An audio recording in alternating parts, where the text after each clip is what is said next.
Ito. Ito. Mali pa ito sa bibig.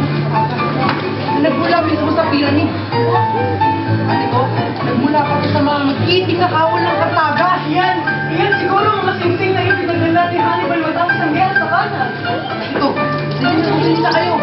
Magandang pulsera.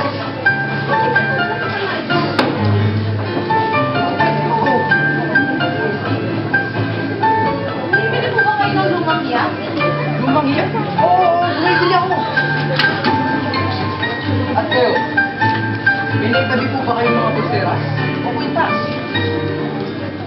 Nagbibigay na po lahat ng anak ko ang lahat ng alas niya. At ang natira ay wala namang halaga.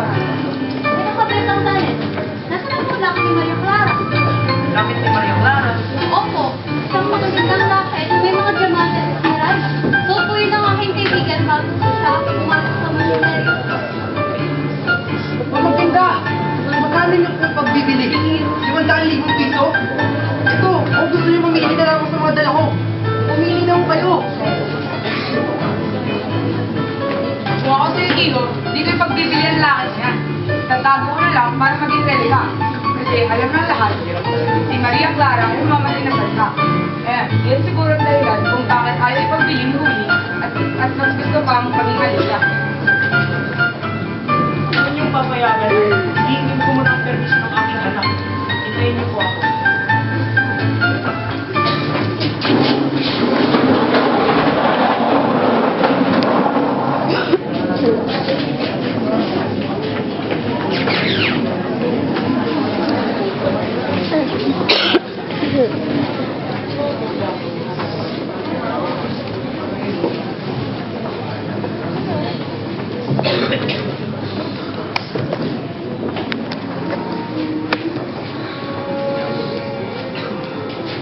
Saan na kaya siya? Tagal ko nang hinaharap ang kwintas na yun. Bakit napakatagal niya?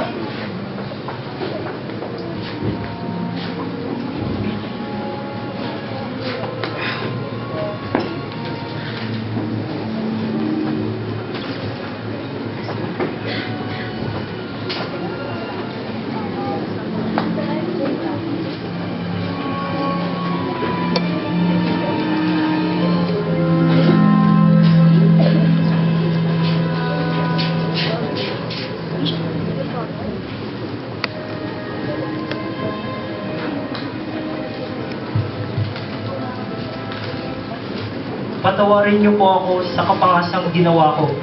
Ipinalit ko sa inyong revolver ang lakit ni Maria Clara. Pagbaba ninyo sa hagdan ng bahay ko, makakasiguro kayong hindi na ninyo may tuturing na lakit na pinagbibigyan ninyo. Kailangan ko ang sandata sapagkat ako'y sasama sa mga tulisan. Pinapayuhan ko kayong mag-ingat. Kalulungkot ko kung magkita tayo muli sapagkat makatitiyak kayong huhulihin namin kayo at ipatutubos sa malaking presyo tulad ng pagbibenta sa mga alas nyo. Isang kaibigan, kundi isang kaaway na dapat pangilagan. Telesforo 1 de Diyos. Sa wakas, natagpuan ko ng tao matagal ko na hinahanap.